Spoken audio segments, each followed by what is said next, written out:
Market లో invest చేసి మీ డబ్బులు డబుల్ చేసుకోవాలనుకుంటున్నారా? సుందరరామిరెడ్డి గారి లైవ్ సెమినార్ కి అటెండ్ అవ్వండి. దేవి దుర్గమ్మ, శ్రీదేవి దుర్గమ్మ, దేవి దుర్గమ్మ, శ్రీదేవి దుర్గమ్మ. నమస్తే అమ్మా. నమస్తే తల్లి. అమ్మ, నవరాత్రుల్లో ఈ రోజు 7వ రోజు అమ్మవారు మహాచండి రూపంలో దర్శనం ఇస్తారు కదా. మహాచండి అంటే ఉగ్ర స్వరూపం కదమ్మా. అంటే ఉగ్ర స్వరూపాన్ని మనం ఏ విధంగా అమ్మవారిని శాంతింపచేసి మనము దర్శించుకోవాలి అంటారు అసలు? ఓం శ్రీ మాత్రే నమః. సర్వ చైతన్య రూపాం తాం ఆద్యాం విద్యాంచ ధీమహి బుద్ధిం యాన ప్రచోదయాత్. సమస్తమైనటువంటి చైతన్యము ఏ జగన్మాతదో, ఏ శక్తిదో, అటువంటి శక్తి మానవులకు ఎప్పుడు ఏది అవసరమైతే దానికి సంబంధించినటువంటి రూపాన్ని ధరిస్తుంది. మానవులకే కాదు, దేవతలకు, ఋషులకు, అందరికీ కూడా, అన్ని లోకాల్లో ఉండే వాళ్ళకి. అటువంటి సందర్భంలో చండిగా ఆవిర్భవించటం జరిగింది. చెడి ఆహ్లాదని అన్నారు. అంటే ఆహ్లాదన కలిగించేటటువంటిది. అంతేకాకుండా కలౌ చండీ వినాయకౌ అన్నారు. కలియుగంలో అతి త్వరగా అనుగ్రహించే లక్షణం కలిగినటువంటి దేవతా స్వరూపాలు చండీ మరియు వినాయకుడు. అటువంటి చండీ ఎలా ఉంటుంది అని మనకి చెప్తారు అంటే, ప్రాతర్నమామి మహిషాసుర చండముండ శుంభాసుర ప్రముఖ దైత్య వినాశ దక్షాం బ్రహ్మేంద్ర రుద్రమణి మునిమోహన శీలలీలాం చండీం సమస్త సురమూర్తిమనేక రూపాం. అనేక రూపాల్లో ఉండి చండముండాసురుడన్, శుంభుణ్ణి, నిశుంభుణ్ణి, మహిషాసురుణ్ణి అందరినీ మర్దించినటువంటి తల్లి చండి.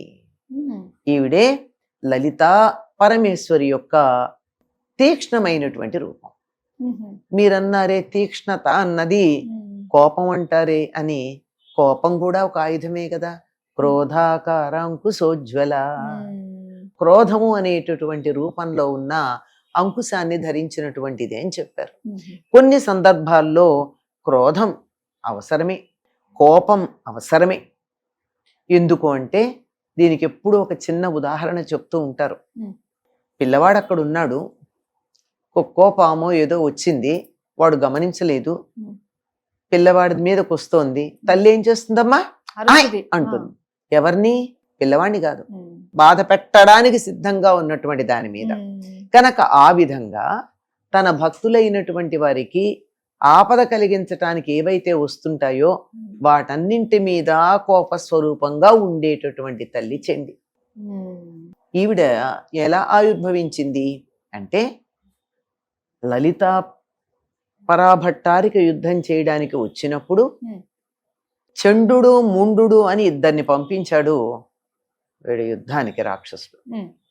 ఆ చండముండుల్ని ఇద్దరిని చంపాలి అంటే అమ్మవారిలా కనుబొమ్మలు ముడివేసింది. కనుబొమ్మలు ముడి వేస్తే ఆవిడ కోపం వచ్చింది. కోపం వస్తే కదా కనుబొమ్మలు ముడి. ఆ కోపంతో కనుబొమ్మలు ముడి వేసినప్పుడు ఈ కనుబొమ్మల నుండి ఒక రూపం ఆవిర్భవించింది, నల్లని రూపం. అందుకని ఆవిడని కాళి అని కూడా అంటారు. వెంటనే అన్నది, వాళ్ళ సంగతి చూసుకో అన్నది.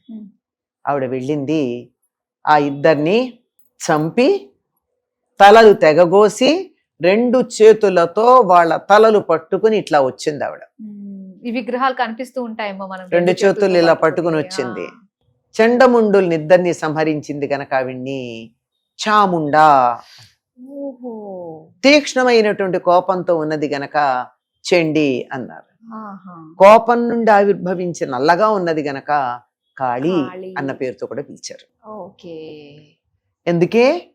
మహిషాసుర చండ ముండ ఆది దేవ అందరినీ సంహరించి శుంభాది దైత్యులను కూడా సంహరించింది అని చెప్పడం. ఇవన్నీ చంపింది చివరికి మహిషాసురుని సంహరించినటువంటిది మనకి అమ్మవారని తెలుసు. మరి ఈవిని చెప్తారేమిటి అంటే, ఈ ఒక రూపంతో వెళ్ళి సంహరించింది. కానీ ఉన్నటువంటి శక్తి ఎవరిది? అమ్మవారిదే. చండముండాసురులను సంహరించినటువంటి రూపం ఏదైతే ఉందో దాన్ని చండీ లేక చాముండి అంటారు. అందుకే కలియుగంలో అమ్మవారి ఉపాసన చేసినటువంటి వారు ఎవరైనా సరే ఎన్నో లలితా రహస్యనామ సహస్రాలు చదువుతారు, మరొకటి చేస్తారు. దానికి చిట్ట చివరిగా చేసేదేమిటి? ఉద్యాపనలాగా చేసేదేమిటి? ఉద్యాపనని కాదు, ఆ విధంగా చిట్ట చివరికి చేసేదేమిటి అంటే చండీ హోమం. ఓకే. దీన్నే చండీ సప్తశతి అన్న పేరుతో 700 శ్లోకాలుగా మార్కండేయ పురాణంలో ఉన్నటువంటి దాన్ని చదివి హోమం చేస్తారు. ఆ చండీ సప్తశతినే దుర్గా సప్తశతి అంటారు. ఓ చండీ సప్తస్థితి రెండు ఒకటే. ఓకే. రెండు అంటే దుర్గా అన్న చండీ అన్న ఒకటే. అయితే దుర్గాదేవే చండీ రూపాన్ని ధరించి వాళ్ళని సంహరించడానికి వెళ్ళింది. ఎట్లా అంటే ఇప్పుడు పిల్లవాడికి చదువు చెప్పేటప్పుడు అమ్మ ఉపాధ్యాయురాలు, అన్నీ శుభ్రం చేసేటప్పుడు పని మనిషి, రాత్రి పడుకో పెట్టి జోల పాడేటప్పుడు గాయకురాలు, అల్లరి చేస్తే బెత్తం చేతిలో పుచ్చుకున్నటువంటి హెడ్ మాస్టర్ కదా. ఇన్ని వేషాలు వేసింది ఎవరు? ఒకే అమ్మ కదా. అలాగే అవతల అవసరాన్ని బట్టి ఇన్ని రూపాలు ధరించేటటువంటిది, తీక్ష్ణమైనటువంటి రూపం ధరించినటువంటిది. ఈవిడ ఎంత తీక్ష్ణంగా శత్రువుల పట్ల ఉంటుందో అంత అనుగ్రహంతో భక్తుల పట్ల ఉంటుంది.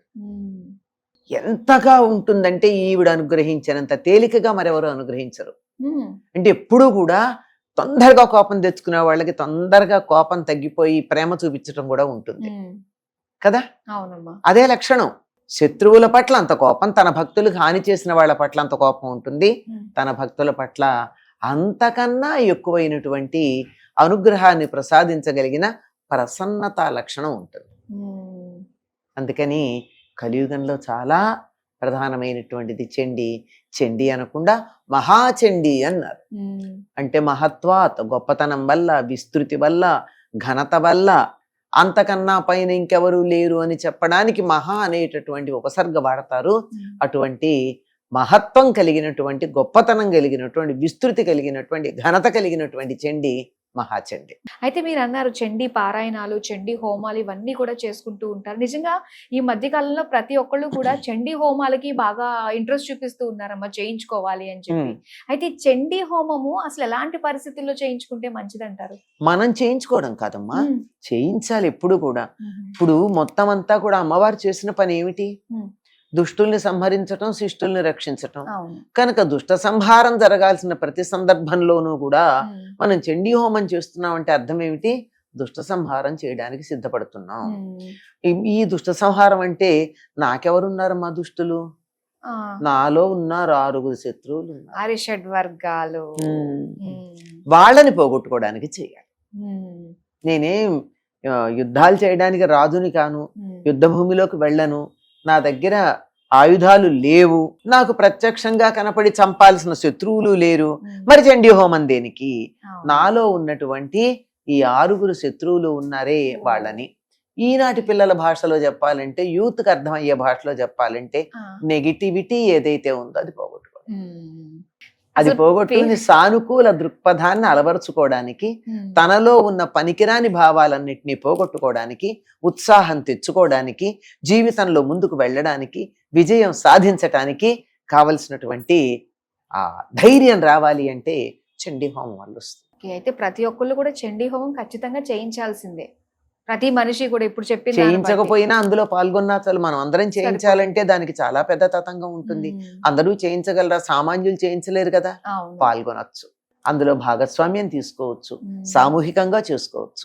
చండీ గొప్పతనాన్ని, ఆ కాళికామాత ఒక ఆవిర్భావం గురించి మాకు తెలియజేసినందుకు ధన్యవాదాలమ్మా. సర్వమంగళ మాంగళ్యే శివే సర్వార్థ సాధికే శరణ్యే త్ర్యంబకే గౌరీ నారాయణి నమోస్తుతే.